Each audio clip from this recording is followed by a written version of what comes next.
Tai Chi itu disimbolkan oleh yin yang. Artinya ada keras, ada lembut. Di dalam kelembutan ada tenaga, di dalam kekerasan ada kelembutan.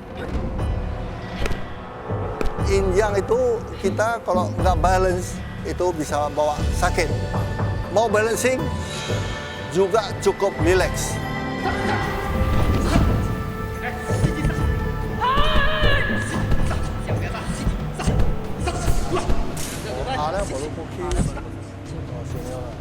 Menurut saya, beliau ini berhasil menerjemahkan rasa nasionalisme beliau, Pak Supandi ini, lewat cara mengembangkan prestasi olahraga wushu di Indonesia. Dan itu sudah terbukti nyata sekali ketika wushu di Indonesia sudah bisa bicara di tingkat dunia.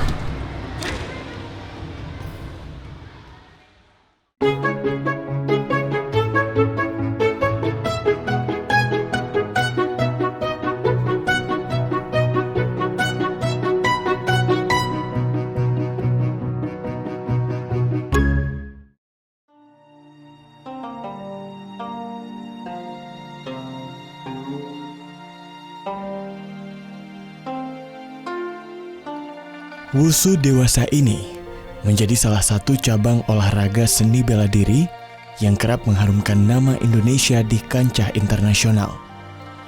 Tercatat, cabang olahraga ini berhasil menyumbangkan ratusan medali untuk Indonesia.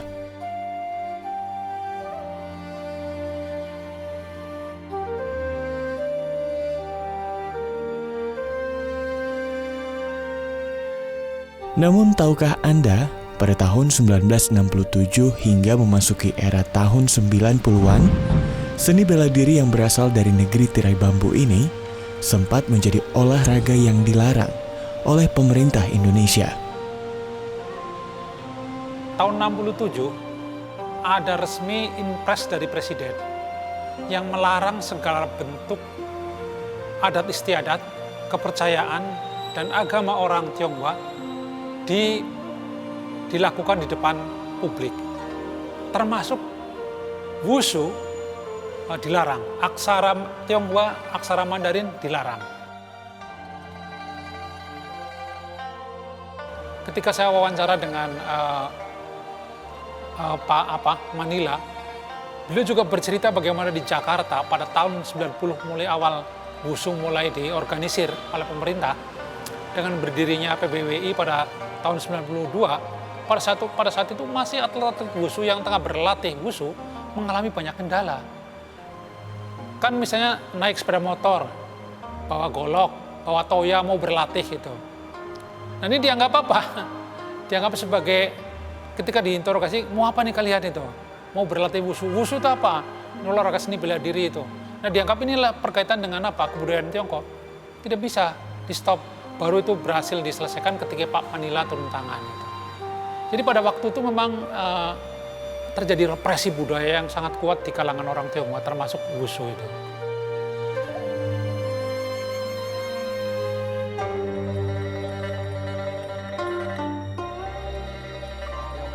Hal ini tak lantas menyurutkan semangat Supandi Kusuma untuk memperkenalkan seni bela diri yang begitu ia cintai sejak kecil.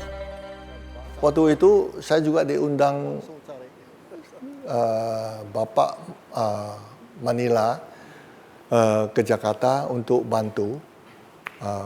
Alasan mereka itu jelaskan sama saya, Indonesia mau cari satu bisa ngerti wushu, nggak ada katanya. Mereka sudah pilih 300 orang seleksi sampai 30 sampai 1 pun nggak ada, nol. Paksa cari lagi. Waktu mereka cari mau ke mana, ke Tiongkok bilang, kamu Indonesia ada 1, kamu coba cari. Itu orang paling suka sama wushu. Baru ke Medan, Sumut. Saya pikirnya, ya saya nggak jual mahal kan. Orang perlu saya, oke, saya ikut. Sampai masuk PB, sampai saya jadi pelatih, latihan.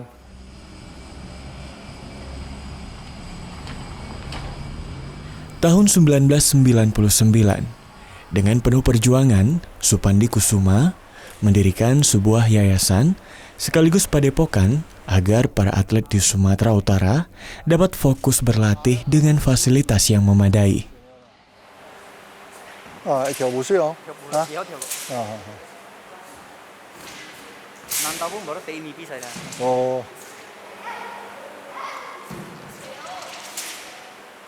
Tapi waktu pulang ke Medan, atlet kita mau latihan nggak ada tempat juga, ya. Nah, maka itu belakangan saya pikir-pikir lama, ya. Kalau mau sembarangan beli satu tanah untuk bangun itu nggak sanggup. Nah, kebetulan ada kawan mau jual pabrik sabun. Jadi belakangan mereka butuh uang mau jual. Nah, mau jual. Saya tanya sama saya, mau nggak kamu? Nah, saya bilang, nanti saya tanya bank dulu. Kalau bank mau pinjam uang, saya beli, saya bilang. Nah, jadi saya bangun lah itu tempatnya latihan. Nah, yang kemauan saya sendiri, pentingnya bisa pasang 3 kapet. Sudah itu kita senang latihan terus. Tapi waktu itu mau beli kapet pun nggak ada uang. Jadi kita minta bantuan dari dari internasional juga, dari IUF. Jadi belakangan saya aktif di IUF sana. Kenapa? Saya banyak latihan di sana, cari pelatih juga latihan. Jadi banyak guru saya juga bantu supaya Indonesia bisa terima WUSU, bisa sukses. Ya, mereka bantu kapet lah gitu.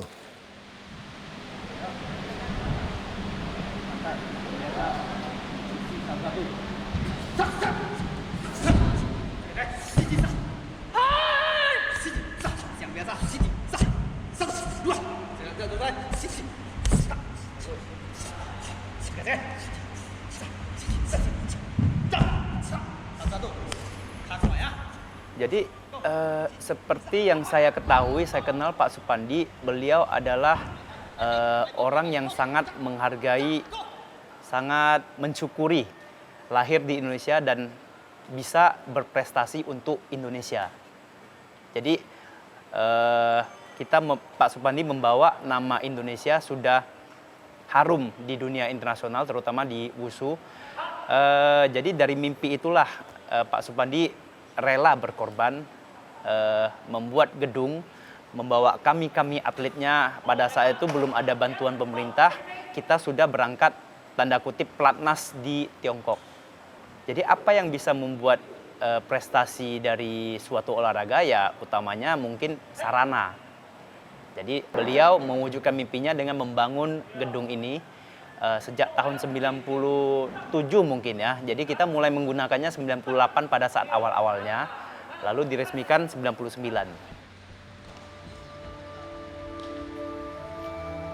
Setelah itu, keberhasilan demi keberhasilan terus diraih oleh para atlet binaan Supandi yang berlatih di Padepokan Yayasan Kusuma WUSU Indonesia. Jadi kalau Pak Supandi prestasinya di internasional yang pernah tercatat ada hampir 100 medali emas di berbagai kejuaraan tingkat internasional. Ada yang multi event, kejuaraan besar termasuk Asian Games, SEA Games, ada yang memang kejuaraan tingkat kejuaraan dunia di cabur WUSU, ada yang mungkin kejuaraan yang memang diikuti oleh atlet-atlet di luar event resminya IWUF, tapi memang sudah ratusan medali, sudah ratusan kali bendera Indonesia naik di bawah pimpinan Pak Supandi dalam membina WUSU. Mungkin dari generasi pertama murid didikan langsung Pak Supandi, ada Jainab waktu itu, ada kembar Juwita Jelita, ada Juliana. Jadi dulu itu dikenal sebagai 4J-nya Sumut. Nah, mungkin kita bisa mengenal Jainab pada zaman 90-an, sangat berprestasi. Lalu ada Linswell yang juga memang berprestasi sampai ke Asian Games, terakhir itu 2018. Kita ada Charles Sutanto yang juga memang peraih medali di kejuaraan dunia senior, pada saat itu 2 medali emas. Kita ada, saya sendiri pernah menyumbangkan medali di tahun 2007, medali perak. Lalu ada di kejuaraan dunia junior, kita ada Eric Losardi pernah menyumbangkan medali juga. Kita ada Nicholas, dan memang kalau dibilang namanya banyak ya, mungkin ada yang saya lupa dan terlewat. Oh, ada Haris Horatius, kita yang terakhir di SEA Games itu merebut emas juga. Jadi prestasi paling bagus tentu saja senior kita, Jainab, tahun 95 kejuaraan dunia, tahun 97 SEA Games, lalu 98 Asian Games, medali perunggu di Asian Games. Jadi memang dari dulu Pak Supandi sudah bisa melahirkan atlet yang berlevel internasional.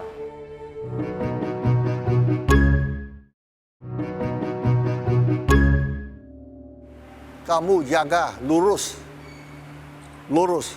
nggak boleh gini, badannya nggak boleh gini. Tidak cukup sampai di situ. Pada saat menjabat sebagai Ketua PB Wusu Indonesia selama 3 periode, mulai dari tahun 2004 hingga 2017, Supandi juga berjasa dalam memperbaiki sistem penilaian dan penjurian di Indonesia sesuai dengan standar internasional. Harus balancing. Tai Chi juga gitu.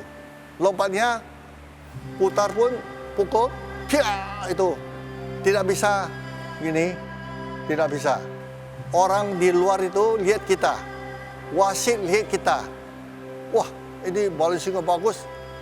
Kita tertarik, otomatis mereka, mata dia, hati dia, semua tertarik sama kita, sama jurus kita. Jadi saya dulu memang semangat ya. Ya, biarpun waktu itu Koni nggak ada uang, pakai uang saya semua.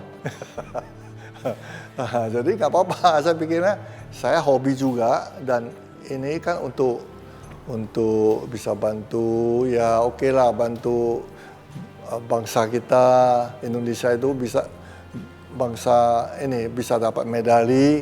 Nah, kita juga bangga ya. Tiap kali dapat medali bisa dengan lagu Indonesia Raya, itu yang paling penting sekali. Saya bagaimanapun harus nomor 1 Indonesia Wusu, harus 1, sebab kalau enggak kan percuma saya habis uang banyak itu.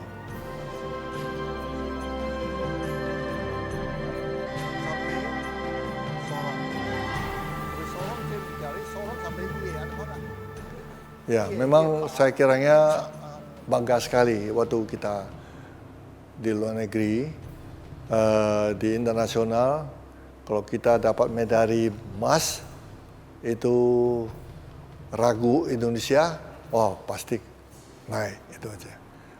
Jadi waktu ini naik, kita semua bangga, kita atlet semua bangga. Waktu apalagi ya memang kita ratusan medali kita dapat ya, sudah ratusan kali itu lagu-lagu Indonesia ini makin banyak sekali, dan ada satu kali memang saya terasanya terharu sekali waktu di Asian Games. Menurut saya ini adalah suatu pengabdian yang luar biasa. Dan beliau mengabdikan itu secara total itu ya. Secara total, artinya seperti dibilang tadi kan dalam wawancara. Dia kalau menekuni sesuatu tidak mau setengah-setengah. Tidak mau setengah-setengah itu. Tapi dia mau totalitas itu. Dan dia betul itu. Dia secara total mengabdikan waktu, tenaga, dan materialnya termasuk itu. Uangnya. Untuk mengembangkan prestasi olahraga wusu di Indonesia. Hingga saat ini, Yayasan Kusuma Wusu Indonesia konsisten menghasilkan para atlet berprestasi, baik di tingkat nasional maupun internasional.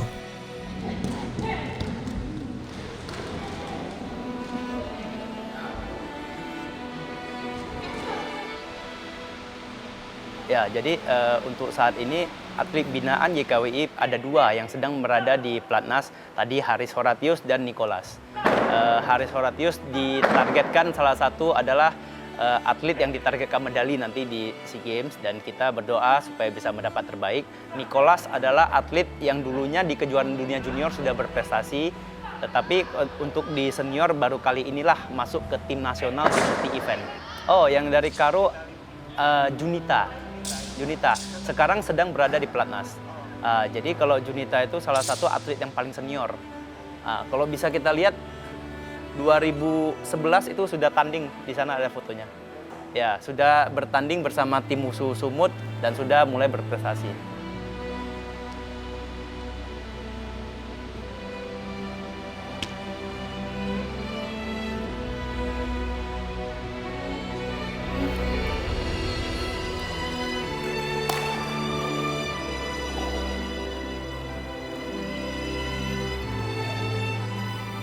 你击响不准，打不准 ，OK？ 先看好手型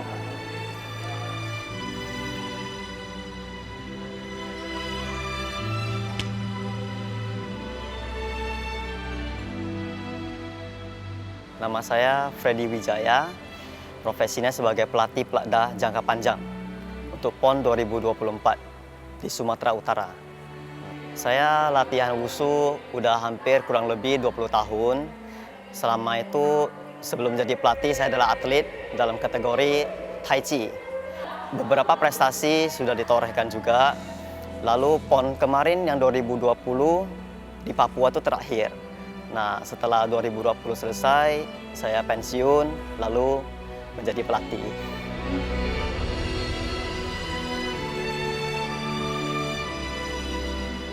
Di 2014 di Chengdu, China, saya meraih 1 emas, 1 perak di kejuaraan First World Tai Chi Chuan Championship. Nah, ya, saya rasa selama saya jadi atlet yang bisa saya petik itu adalah kegigihan. Ya, setiap melakukan sesuatu kita harus gigih. Jadi nggak gampang menyerah, karena atlet itu juga nggak gampang menyerah. Kalau menyerah pasti nggak bisa juara.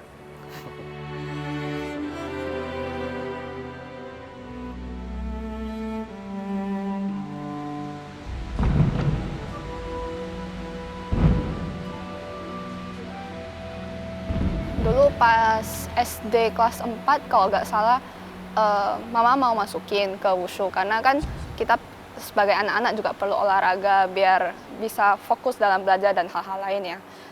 Ditambah lagi suka dengan budaya Tionghoa. Tapi waiting listnya panjang, jadi akhirnya setiap tahun bertanya, akhirnya masuknya SMP. Habis masuk, dulu pernah latihan yoga sebentar, jadi kelenturannya masih ada terjaga. Jadi habis latihan nggak berapa lama, dipilih menjadi masuk tim Tai Chi inti junior. Lalu latihan-latihan, tambah lama tambah suka. Pertamanya merasa agak bosan mungkin karena kan dibanding Changquan sama Nanquan, Tai Chi lebih lambat gitu gerakannya.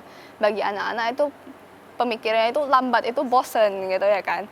Tapi tambah dewasa tambah merasakan bahwa kayak Tai Chi itu justru artinya lebih banyak. Dia maknanya banyak sekali di dalam. Dia itu bukan hanya sebuah olahraga yang oke, aku latihan selesai gitu. Enggak, dia memerlukan banyak pemikiran, dia mempunyai banyak filosofi, pelajaran hidup juga. Tai Chi itu disimbolkan oleh yin yang. Yin yang itu kan yang bulat itu ya, hitam putih. Artinya ada keras, ada lembut. Di dalam kelembutan ada tenaga, di dalam kekerasan ada kelembutan. Itu adalah hal yang sangat sulit dicapai karena itu pengertiannya pun sulit dicapai dan semua itu gerakan Tai Chi itu gak ada yang boleh putus. Jadi ibaratnya dia lingkaran dan ditarik kembali, tarik kembali, tarik kembali seperti itu. Jadi bisa dipelajari juga tidak ada hitam putih di dunia ini, tidak ada yang hanya keras, tidak ada yang hanya lembut. Itu semua di gray area, di area abu-abu di mana semua itu bisa terjadi. Lalu belajar Tai Chi itu kita harus belajar menenangkan diri. Bagaimana bisa fokus dan bagaimana bisa memikirkan salah satu gerakan tanpa kehilangan fokus, tanpa panikan, tanpa terburu-buru.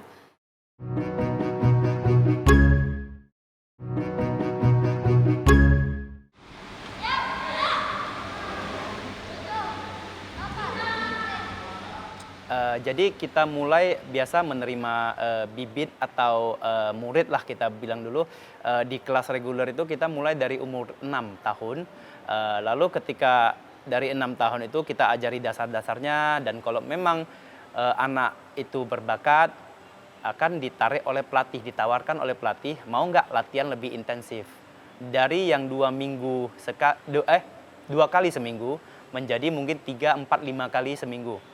Ya, mudah-mudahan dengan banyaknya orang, dengan banyaknya ditambahnya pelatih, ditambahnya murid-murid yang dibina, mudah-mudahan kita bisa berbicara lebih banyak lagi, berprestasi lebih banyak lagi di pentas nasional.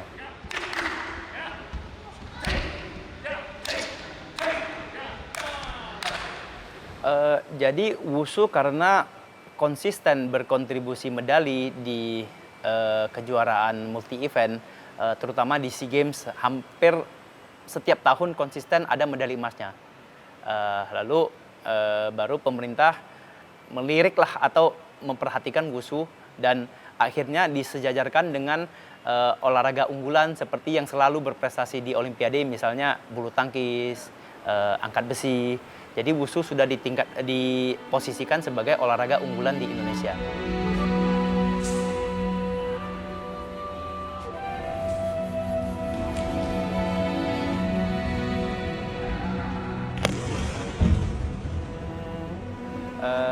Jadi harapan saya Wushu di Sumatera Utara, Indonesia umumnya bisa mendapatkan perhatian yang lebih dari tentu saja pemerintah. Mungkin juga ada banyak pengusaha yang bisa juga ikut membina, karena kita terbukti memang sudah berbuat, kita terbukti sudah berprestasi, dan kita memang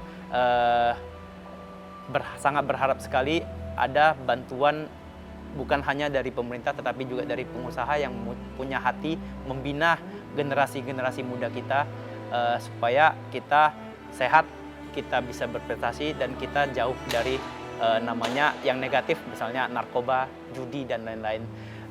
Lalu harapan untuk Wushu Indonesia semoga ke depan bisa prestasinya dilanjutkan, dan bahkan lebih baik lagi kita mengharumkan nama Indonesia di dunia internasional. Menurut saya, beliau ini berhasil menerjemahkan rasa nasionalisme beliau, Pak Supandi ini, lewat cara mengembangkan prestasi olahraga Wushu di Indonesia. Dan itu sudah terbukti nyata sekali ketika Wushu di Indonesia sudah bisa bicara di tingkat dunia.